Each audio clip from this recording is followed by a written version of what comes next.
Capítulo 3. En el campo comunal de Horsell. Encontré un grupo de unas 20 personas que rodeaba el enorme pozo en el cual reposaba el cilindro. Ya he descrito el aspecto de aquel cuerpo colosal sepultado en el suelo. El césped y la tierra que lo rodeaban parecían chamuscados, como por una explosión súbita. Sin duda alguna hubiese producido una llamarada por la fuerza del impacto. Henderson y Ogilvy no estaban allí. Creo que se dieron cuenta de que no se podía hacer nada por el momento y fueron a desayunar a la casa del primero. Había 4 o 5 muchachos sentados sobre el borde del pozo y todos ellos se divertían arrojando piedras a la gigantesca masa. Puse punto final a esa diversión y después de explicarles de qué se trataba, se pusieron a jugar a la mancha corriendo entre los curiosos. En el grupo de personas mayores había un par de ciclistas, un jardinero que solía trabajar en casa, una niña con un bebé en brazos, el carnicero Greg y su hijito, y 2 o 3 holgazanes que tenían la costumbre de vagabundear por la estación. Se hablaba poco. En aquellos días el pueblo inglés poseía conocimientos muy vagos sobre la astronomía. Casi todos ellos miraban en silencio el extremo chato del cilindro, el cual estaba aún tal como lo dejaron Ogilvy y Henderson. Me figuro que se sentían desengañados al no ver una pila de cadáveres chamuscados. Algunos se fueron mientras me hallaba yo allí y también llegaron otros. Entré en el pozo y me pareció oír vagos movimientos a mis pies. Era evidente que la tapa había dejado de rotar. Solo entonces, cuando me acerqué tanto al objeto, me di cuenta de lo extraño que era. A primera vista no resultaba más interesante que un carro tumbado o un árbol derribado a través del camino. Ni siquiera eso. Más que nada, parecía un tambor de gas oxidado y semienterrado.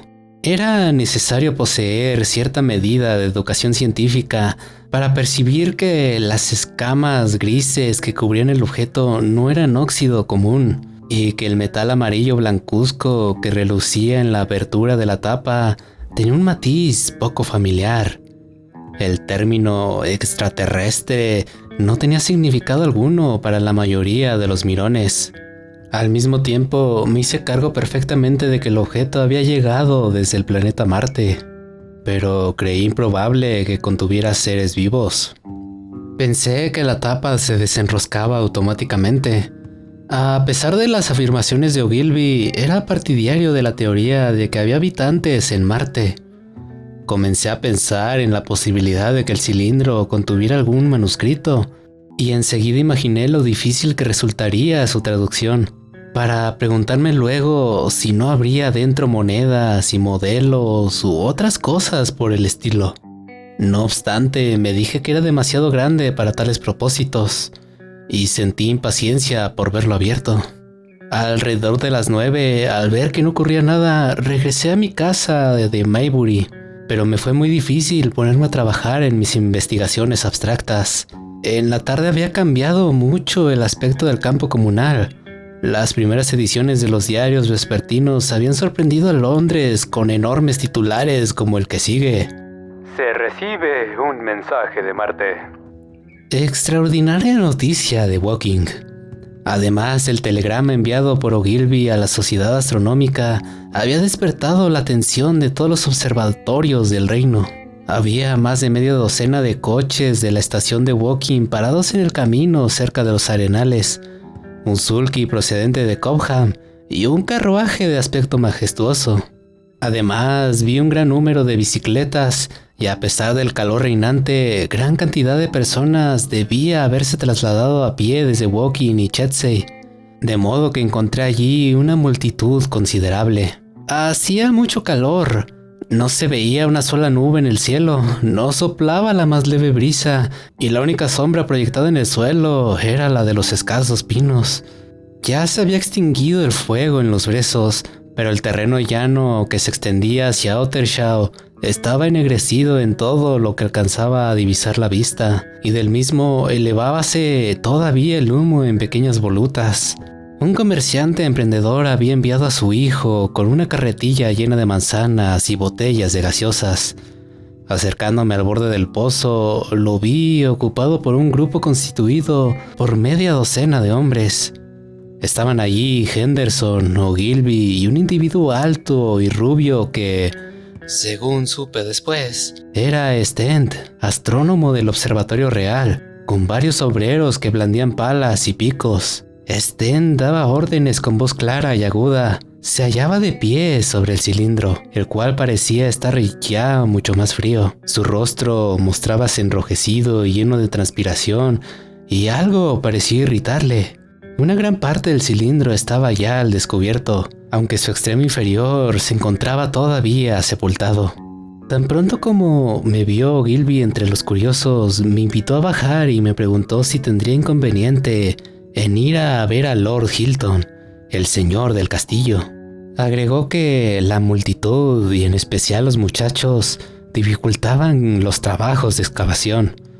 Deseaban colocar una barandilla para que la gente se mantuviera a distancia. Me dijo que de cuando en cuando se oía un ruido procedente del interior del casco, pero que los obreros no habían podido desatornillar la tapa, ya que no se presentaba protuberancia ni asidero alguno. Las paredes del cilindro parecían ser extraordinariamente gruesas, y era posible que los leves sonidos que se oían fueran en realidad gritos y golpes muy fuertes procedientes del interior. Me alegré de hacerle el favor que me pedía, ganando así el derecho de ser uno de los espectadores privilegiados que serían admitidos dentro del recinto proyectado. No hallé a Lord Hilton en su casa, pero me informaron que lo esperaban en el tren que llegaría de Londres a las 6. Como aún eran las 5:15, me fui a casa a tomar el té, y eché luego a andar hacia la estación para recibirlo.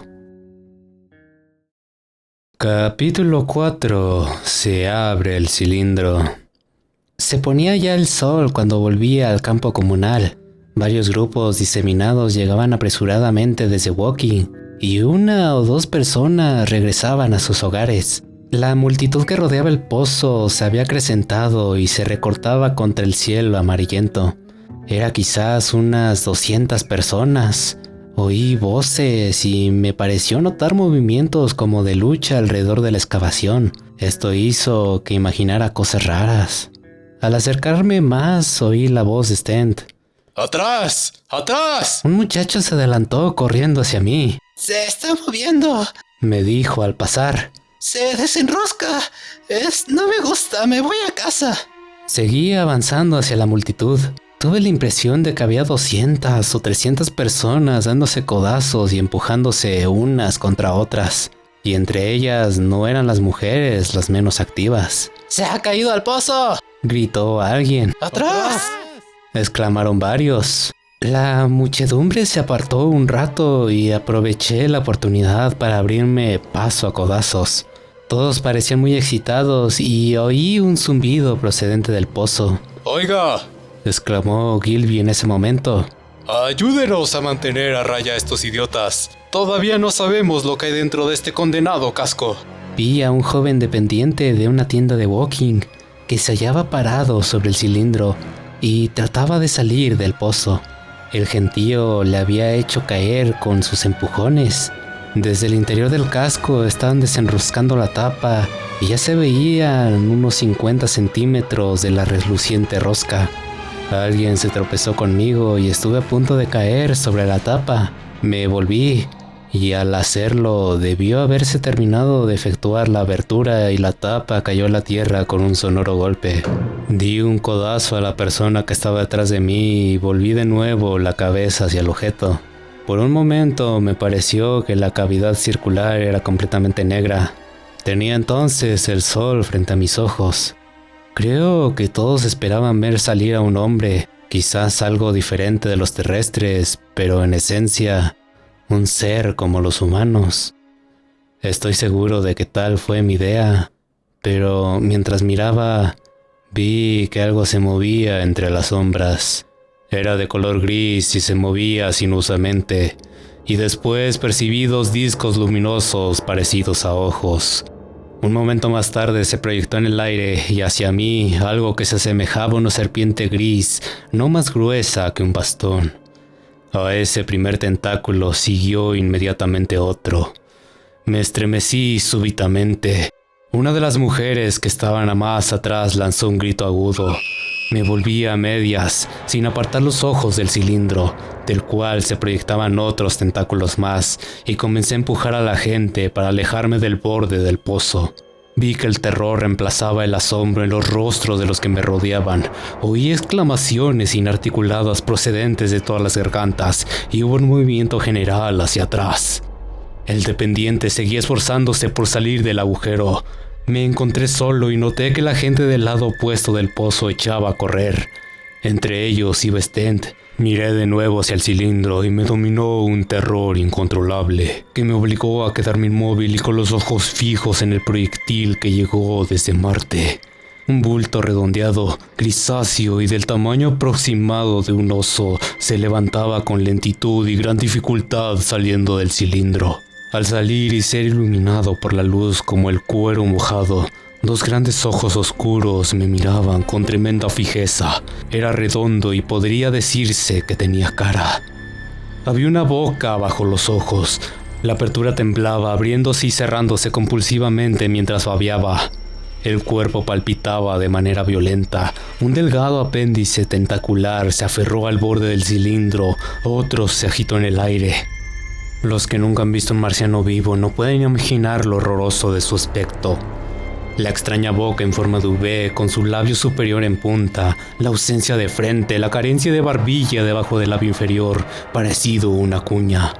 El incesante palpitar de esa boca, los tentáculos que le dan el aspecto de una gorgona, el laborioso funcionamiento de sus pulmones en nuestra atmósfera, la evidente pesadez de sus movimientos debido a la mayor fuerza de gravedad de nuestro planeta, y en especial la extraordinaria intensidad con la que miran sus ojos inmensos.